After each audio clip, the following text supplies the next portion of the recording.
beyond cold, her temper rising with the heat of the day. She was hungry and irritable, and it was her birthday. 40 years. A depressing thought.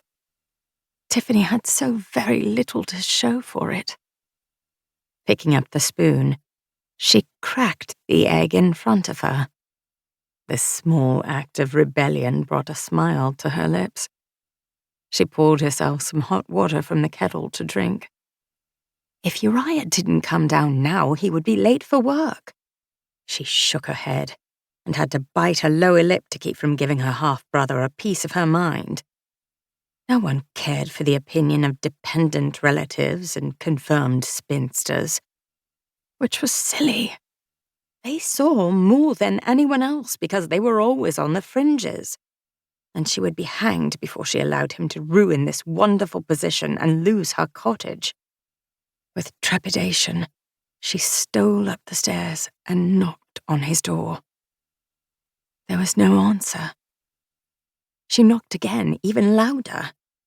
Still no response.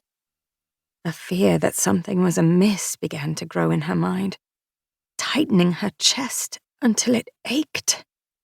Uriah had been a bear the night before, yelling that someone had stolen his diamond pin and complaining about the pain in his belly.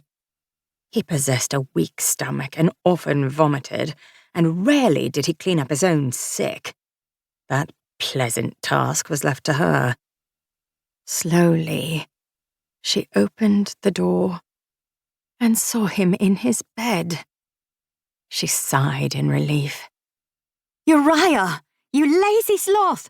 Get out of bed before you lose the best position you've ever had!"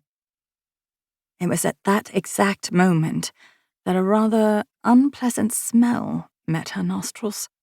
He had been sick in the night, and a great deal of it was now on the floor that she had scrubbed the day before. How Uriah could sleep in a room with this noxious smell she couldn't believe. Pinching her nose, she walked closer to him and put a hand on his shoulder, giving him a shove. "Wake up!" His body moved a little, but fell back in place. Inanimate. The fingers that had been pinching her nose fell to her side. Uriah wasn't moving at all. There was no rise and fall to his chest to indicate that he was breathing. She put 2 fingers on his neck and felt for a pulse. There was nothing. Her half-brother was dead in his 45th year. The smell and the shock overcame her, and she ran from the room, down the stairs, and through the kitchen to the back garden. She breathed in and out slowly, deeply, trying to convince her stomach not to lose its precarious contents. Uriah was dead. Tears fell down her cheeks, but they weren't tears of sadness for her half-brother's death. She sobbed and gasped for air because she felt so guilty that she didn't feel any sorrow. As a good Christian woman, she should be mourning the loss of a family member, weeping and wailing for the dead, praying that his soul would be safe in the arms of his Maker. But Uriah had not once thought of her comfort or preferences in all of her 40 years.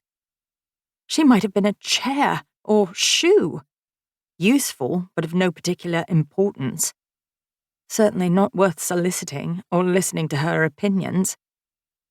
No.